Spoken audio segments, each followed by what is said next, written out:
but I feel like our first caller is actually going to ask some of them for me. So if you don't mind, I'm going to cut straight to Philip in Chicago. And hey, Philip, how are you today? Doing very good. How about yourself? Oh, line one. I forgot the phone's busted again. Philip? Hey, how's it going?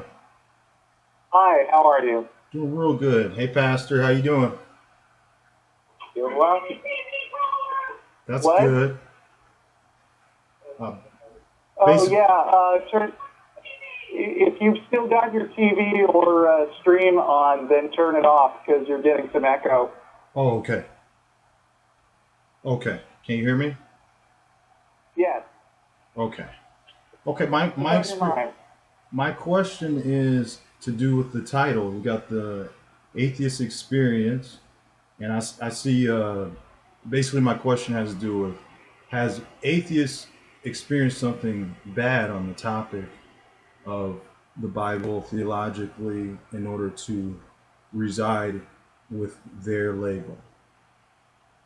So there are two of us here today, and actually I am a lifelong atheist, so my answer is real short and sweet, no. I'm going to kick this over to Ryan to see what he thinks. Are you asking whether or not atheists have had a bad experience with Christianity and that's why they're atheists? Right. Allow me to identify myself. I think I'm an atheist. I actually think I'm an original atheist before the separation of church and state. There's this atheist word that did not even get to.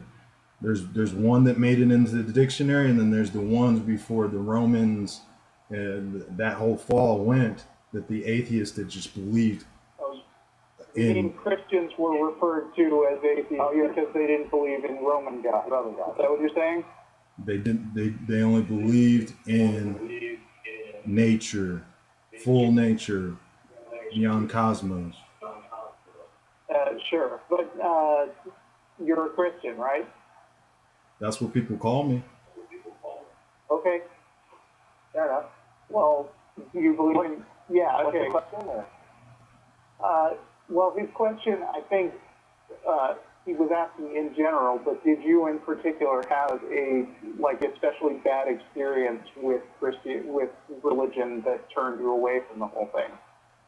I mean, I think anybody that has spent any time around religious people has bad experiences. I Hmm. mean, I think if you're a member of a political party and you spend time with the members of your party, you'll probably have some bad experiences too.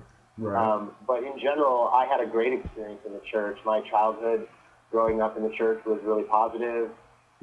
You know, summer camp, youth group, um, just good conversation about issues that I cared about. And so I would say, even as a pastor, I mean, it's hard work being a pastor. You're exposed to sort of the ugly underbelly of the church in a way, like the politics of it. Totally. But in general, I really loved being a pastor. I had a really good experience.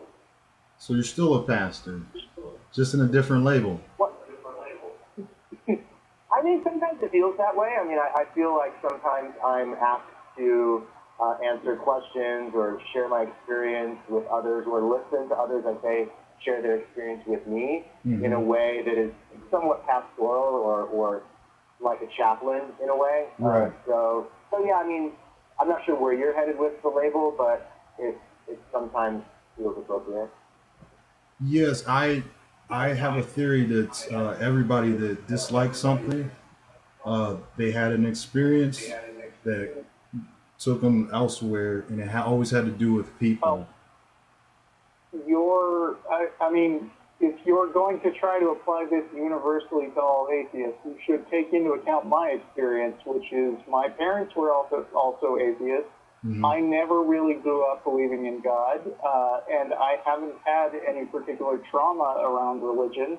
Uh, I like being an atheist, and I've never been particularly tempted by the Bible or Jesus or anything like that. So So have you you ever been might want tempted? to work that. Sorry about Hmm? that. Have you ever been tempted to do the things that are attractive in the Bible, like loving your neighbor, loving your enemy, even though that's hard? Well, Uh, you do that stuff without believing that there is a God. I mean, there's nothing unique to the Bible that precludes love if you don't follow the Bible. What do you mean by I know that's not the original. It's not original, but it's actually. I strongly believe that the Bible has, not necessarily in its many translated forms, but as far as the bunk and the elements of the original hermeneutical approach text, that's where you're going to find that these are universal laws that are like gravity. Yeah, but I don't think you quite understand where I'm coming from. I don't care. Mm-hmm. I mean, there are some good things in the Bible and there are some bad things in the Bible, and I think that it makes the most sense to evaluate the things that you hear in context of what you understand about the world in general. And there's no more special reason to take the word of the Bible or to worry about whether the Bible is properly translated and says only good things than there is to try to overanalyze like Lewis Carroll's Jabberwocky poem. Well, you know what I mean? I don't give the Bible any special consideration. Well, I mean, this is like the atheist experience. So I think that experiences are all about the meaning that you attach to things. You know, there's this separation between church and state we got, and then all of the money that is printed says "In God We Trust." I think is probably one of the most important issues. Otherwise, this radio station, I'm not sure where it would be, nor myself. Well, that stuff demonstrates that it has a stronger cultural foothold than a lot of things, but that doesn't make it correct. So, what is God according to the Bible, Pastor?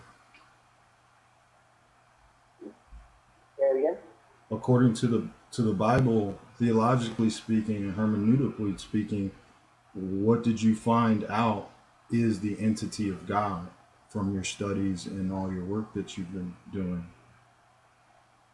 Well, I really feel like that God is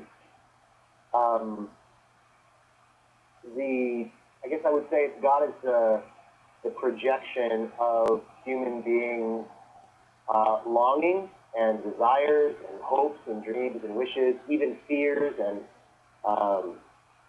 that we take these aspirations that we have for ourselves and for our community, and we've projected them largely onto the big screen of the universe. It's also been, God has also served a purpose in, I'm talking about the concept of God, Sure. has served a purpose in, I think, explaining unexplainable phenomenon in history, and also keeping people in line. Like, I think the idea of God and what God could do to you if you step out of line, the threat of punishment, those are the types of things that I think human communities have often used to create order and structure in society and explain, scientific things that we didn't understand at that time. So I mean, God has a history, For sure. and how God came to be. And to me, this is one of the things that I think helps me the most in sort of just letting go of this concept of a divine being that actually exists. Aside from the fact that if you have an idea about a God that intervenes in the world and participates in our lives, aside from the fact that that actually never happens in any sort of predictable way or discernible way. Beyond that, the thing that makes the most sense to me is that, in the beginning, we created God and ascribed to God these qualities that we would like to have ourselves in a way. And I also think it was part of our fear of dying. I think people in general are afraid of dying. I don't want to die anytime soon. I doubt anybody does either. So Good. in the desire to live forever, I mean, we have other mythology about living forever too, the Fountain of Youth and all kinds of, Peter Pan and Never Never Land and all these stories that we tell about how we can live forever. And I think, the God story is another one of those about how we can, if we do the right thing and follow the right path, we can live forever. And so I think the fear of death is a big motivation in how we've created gods and the need for God.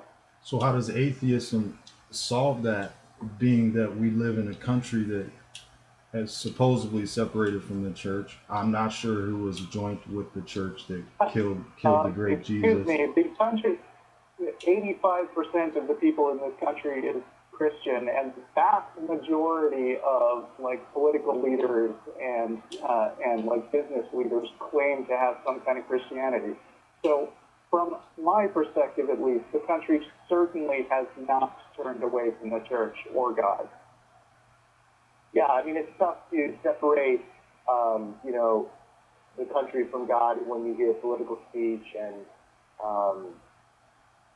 you know, especially around election cycles, everybody's striving to be the best Christians, you know, at that moment. How do you be the best Christian? How can someone be the best Christian or the best atheist? Like, what is like? That is not a question for us to sort out, because again, we don't care. I mean, I think in the political realm, If I gave you $1 million, I think you would care. Like, if I took care of all your cares, and I was saying that was, I'm a Jabberwocky or I'm a Christian, and I did something that just changed your whole entire life out of love. If you gave me $1 million, I might be willing to fake it for you, but that is not the same thing as actually accepting that the stuff is $1 million. Yeah, I don't know. Have you got this? I wish, but I mean, as far as like giving you something that you absolutely desired, as far as like love, like, do you know, like agape love, like giving you. Love. Say that one more time. I've got love. You've got it. I know what you mean. Right. I think I know what you mean. Like, you're talking about, like, if I had eternal life, the keys to eternal life, you'd want to know about that. You'd want me to tell you about that. And I think the claim that Christians make is profound. And if it's true, everybody should pay attention. Right. It's a pretty amazing claim. It's just that there's no... Which particular... I'm sorry, which particular claim do at least from your experience, do Christians make? Because God exists. That God exists? Which claim do Christians make? Oh, so many. Lots of them. So many claims. I mean, you're talking about love and peace and all of those things that Christians promise that when you accept Jesus, you'll have peace in your life. And I mean, so many people that I've talked to, atheists that I've talked to, they had more peace after they gave up their faith and when they were Christians. I mean, I'm actually a person who's experienced an increase in peace and joy in my life as I've stopped trying to sort of manipulate my mind and the Bible to make pieces fit together that just don't fit together. I mean, that's exhausting, heavy work. And when you don't have to do that work anymore, when you can simply take the world as it exists in front of you and deal with it as it's happening in real time, without trying to layer on some kind of other explanation for why it's all here and where it's all going. To me, I experienced a great deal of peace. You seem to be living a life of Jesus. If you say so. Jesus would have been like, theologically and with the words and the language, Jesus would have been one of those real atheists. Then why the religious church would put him to death, because they had a skewed way of religion. There is an interesting theological argument that on the cross, Jesus became an atheist, you know, where he said, "Father, why have you forsaken me?" And so Jesus sort of gives up on God too. So maybe, we don't know. Right. I do believe that Jesus is Lord, and I think that it lives inside of us, as far as not the person, like these different details that are political. I really believe that those are like lines. In that case, you can say you're an atheist all you want, but most of us atheists around here don't have any Lord, let alone Jesus. And I like it that way. What about gravity? What about money? What about all these things that control you on a daily basis? They might not be called Lord. I don't worship gravity or give money to it or set aside time to pray to gravity. So what do you give money to? And that's who I'm talking about, who is Lord. Who do you give money, Food. time? Family. Who do you serve? Family, yeah. There's who does your family serve? Who's on top Anyway, of that? I got other people on the line. I'm sorry. So, Thank you for not hanging up on me. You guys are awesome. Keep it up. Keep up the good work. You are awesome too, Philip. Rock on. Thank you. Peace. See ya.